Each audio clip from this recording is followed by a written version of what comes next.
మాతాకు జై జై శ్రీరామ్. శ్రీనివాసరావు విశ్వ హిందూ ధర్మ పార్టీ నాయకుడిగా మీకు అందరికీ ఈ రోజు నేను ఆంధ్రప్రదేశ్లోని తూర్పుగోదావరి జిల్లా రాజమండ్రికి దగ్గర ఉన్న 20 కిలోమీటర్ల దూరంలో ఉన్నాను. ఇది కోరుకొండ గ్రామం. ఈ గ్రామం ఎంత విశిష్టమైన ఆ గ్రామం అంటే ఈ గ్రామంలో 72 ఆలయాలు ఉన్నాయన్న విషయం నేను ఇక్కడ చదువుకున్నా కానీ నాకు తెలియని విషయం. చాలా ప్రశస్తమైన లక్ష్మీ నరసింహస్వామి వారి ఒక పెద్ద కొండ, ఆ కొండ మీద ఆయన స్వయంభూగా వెలవడం.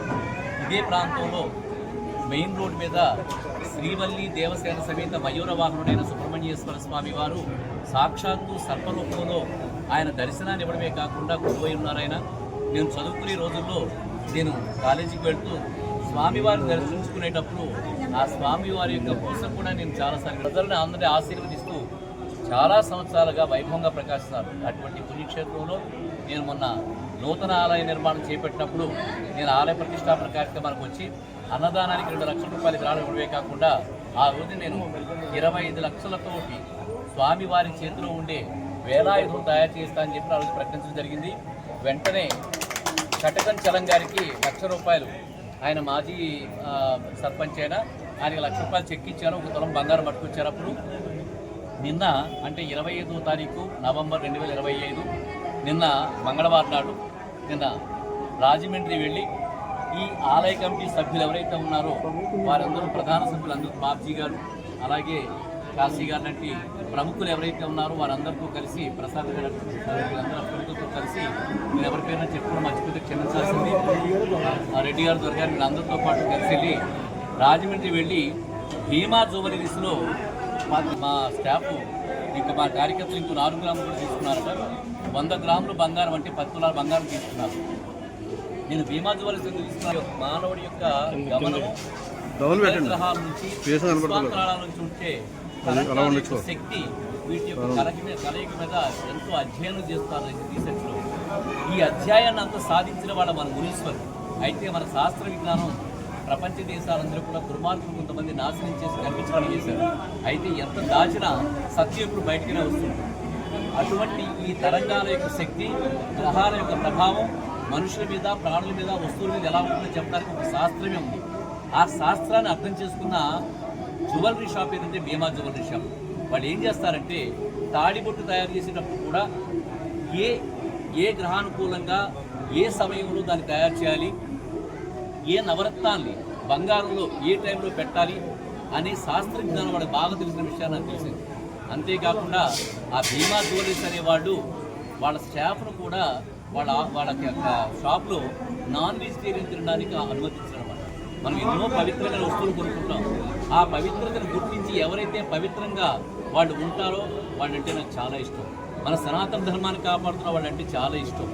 అంతేకాకుండా వాళ్ళు చాలా దేవాలయాలకు భారతదేశంలో ఆభరణాలు, స్వామివారికి ఆభరణాలు చేస్తున్నారు.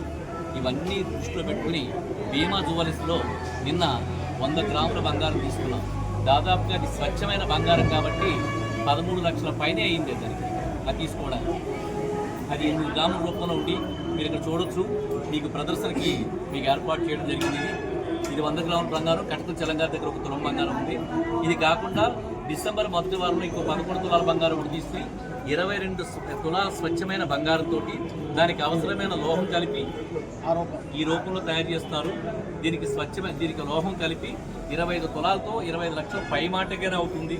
బంగారం తీసుకుని స్వామివారికి ఆ వేలాయుధం తయారు చేసిన తర్వాత ఆ వేలాయుధాన్ని తీసుకుని కోరుకొండ చుట్టుపక్కల గ్రామాలు, మండలాలు అన్నింటిలో కూడా అన్ని గ్రామాలకి దర్శింపజేసి అందరి యొక్క భక్తిని ఆ వేలాయుధంలో నింపి, ఆ స్వచ్ఛమైన బంగారు చేసే వేలాయుధం నింపి స్వామివారి పాదాలకు సమర్పించుకోవడం జరుగుతుంది.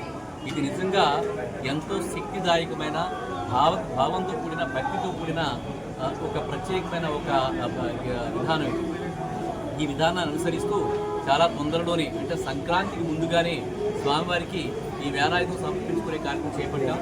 దీనికి ఆలయ కమిటీ వారికి, కోరుకొండ ప్రజలకి అందరికీ కూడా నేను ప్రత్యేకమైన ధన్యవాదాలు తెలుపుకుంటూ నాకు ఈ అవకాశాన్ని ప్రసాదించిన భక్తులందరికీ కూడా పేరు పేరున ధన్యవాదాలు తెలుపుకున్నాను. నేను అంతేకాకుండా ఈ శుభ సందర్భంలో ఇంకొక చిన్న విషయాన్ని కూడా మీకు ప్రకటిస్తాను. కాపా వీరబాబు అనే వ్యక్తి లాస్ట్ టైం 2023లో లక్ష్మీ నరసింహస్వామి వారి రథం కింద పడిపోయి కాలు పోగొట్టుకున్నాడు. ఆయన ఒక కాలు తీసేశారు. అయితే నిన్న కట్టిన చలం గారు అలాగే ఆలయ కమిటీ భక్తులందరూ కూడా ఆయనకి ఏదైనా సాయం చేయమంటే ఆయన కోసం జైపూర్ లెక్క తెప్పిస్తాను, అది ₹1,00,000 అవుతుంది, అది డిసెంబర్లోనే పూర్తి చేస్తాను. అంతేకాకుండా ఆలయ కమిటీ వారు ఇంకొక ప్రత్యేకమైన ఒక వినతి కూడా చేశారు. ఏంటంటే స్వామివారి దగ్గర బ్రాహ్మణులు ఎవరైతే ఉన్నారో వాళ్ళు మహానివేదన ఎక్కడో తయారు చేసి ఇక్కడ పట్టుకురావడం కొంత అపచారం అవుతుంది, కాబట్టి ఇక్కడే తయారు చేసి ఇక్కడే పెట్టాలంటే బ్రాహ్మణులకి ఉండడానికి ఒక సదుపాయం, వసతి సదుపాయం కావాలని చెప్పారు. నేను వెంటనే అంగీకరించి వాళ్ళకి బ్రాహ్మణులకు కావాల్సిన ఇల్లు కట్టడానికి ఎంత అవుతుందో బడ్జెట్లో రాసుకున్నామని చెప్పాను. దానికి కూడా కమిటీ వారు చాలా సంతోషించారు. ఈ విధంగా 72 ఆలయాల్లోని ఆల్రెడీ 18 ఆలయాలకి, కోరుకుండా 18 ఆలయాలకి లక్షల మించి ₹1,00,00,000 దాకా కోటి దాటిపోయింది. చాలా విరాళాలు ఇచ్చున్నాను ఇప్పుడు దాకా. అయితే చాలామందికి ఈ విషయం కూడా తెలుసు. శ్రీరంగపట్నం కూడా అలాగే చాలా దాటిపోయింది. ఇలాగా ఎవరు ఏది అడిగినా కానీ, అనారోగ్యంగా ఉన్న వాళ్ళకి కానీ, అలాగే స్త్రీలకు బంగారము, చీరలు, బియ్యం ఇవ్వడంలో కానీ ఎన్నో కార్యక్రమాలు చేస్తూ ఆలయాల ధర్మ పరీక్షలు చేసుకుంటూ మత సామరస్యాన్ని కాపాడుకుంటూ దళితులుంటే మానవత్వం, మనం అందరినీ కులాలు, మతాలు, రాజకీయ పార్టీలు కాదని చెప్పి ఎవరైనా దళితులుంటే తిరుపతి దేవస్థానం కూడా దళిత గోవిందం అని స్టార్ట్ చేసింది. శ్రీనివాసుల యొక్క విగ్రహాలు దళితుల పేటలో తిప్పాలని చెప్పింది. ఇలా మత సామరస్యాన్ని కాపాడుకుంటూ ముందుకెళ్తాను. ఎందుకు చెప్తాను ఈ మాట? వరలక్ష్మి వ్రతాలు ఇచ్చినప్పుడు క్రైస్తవ మహిళలకి, ముస్లిం మహిళలకు కూడా నేను గ్రూపులు ఇచ్చాను. వినాయక మండపాలు పెట్టుకున్నప్పుడు క్రైస్తవులకి, ముస్లింకి కూడా వినాయక మండపాలు పెట్టుకుని డబ్బులు ఇచ్చాను. రాజకీయ పార్టీలో చాలామంది మతాల పేరిట విడదీస్తుంటే నేను దేవుడి పేరిట కలుపుకుంటూ పోతున్నాను.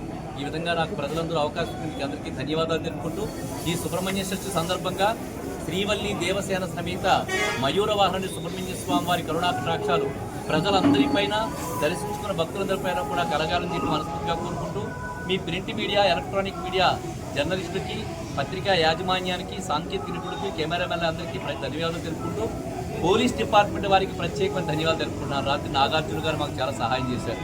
నాగార్జున గారు కానీ, అలాగే మా గోకవరం పోలీస్ డిపార్ట్మెంట్ కానీ, డిఎస్పీ శ్రీకాంత్ గారు కానీ, సిఐ కిషోర్ గారు కానీ, అలాగే మాకు ఎస్పీ గారు కిషోర్ సింహం గారు కానీ, వీళ్ళందరూ కూడా నాకు ఎన్నో విధాలుగా సహకారం తెలియజేసుకుంటూ నేను ఏదైనా కార్యక్రమాలు చేపడితే కంబాల శ్రీనివాసరావు గారు ధర్మ కార్యక్రమాలు చేస్తానని చెప్పిన భావనతో నాకు ఎప్పుడూ తోడుగా ఉంటూ నన్ను వారు కూడా చాలా సహాయ సహకారం అందిస్తున్నారు.